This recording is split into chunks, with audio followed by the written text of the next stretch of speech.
This is a BYD Seagull. It's a Chinese-made electric vehicle with a range of about 300 kilometers that costs about 14,000 Canadian dollars.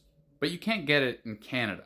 In fact, Canada's most affordable electric vehicle is this, the Fiat 500e, which, while beautiful, has a range of about 240 kilometers and a cost of about 40,000 Canadian dollars.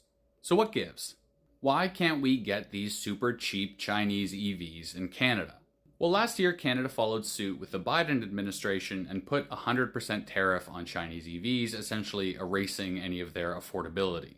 This happened not just because when the US says jump, Canada tends to ask how high, but also to protect domestic manufacturing.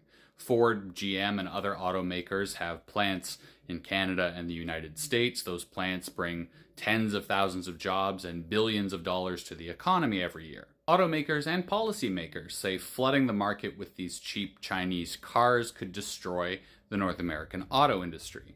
But we live in capitalism. Shouldn't the cheapest and best car simply win? Why remove competition?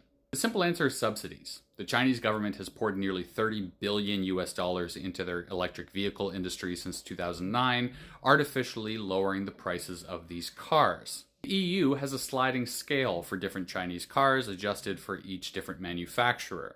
This is to allow Chinese cars into the market while compensating for subsidies to make prices competitive. It's kind of similar to when Saudi Arabia got their foot in the door with sports. They're not doing so to make a profit, at least not immediately.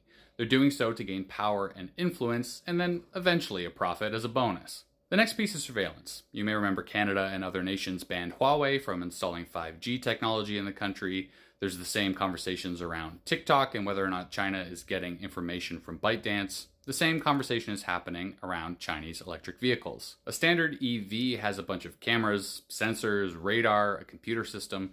There are legitimate concerns that the Chinese government or even a foreign hacker could use that information from Chinese EVs for different purposes. The last piece is that while Canada went along with the Biden administration in implementing these tariffs, there's been speculation that the tariffs remain in place to try and appease Trump and improve relationships between the two countries, which is obviously not working. There's some debate from experts over this, whether it's best to leave the tariffs in place and hope that it improves relationships, or whether it's best for Canada to reevaluate their tariff policy and try to forge our own path independent of the United States. We do have a video on YouTube that dives much deeper into this topic. You can check that out if you're interested.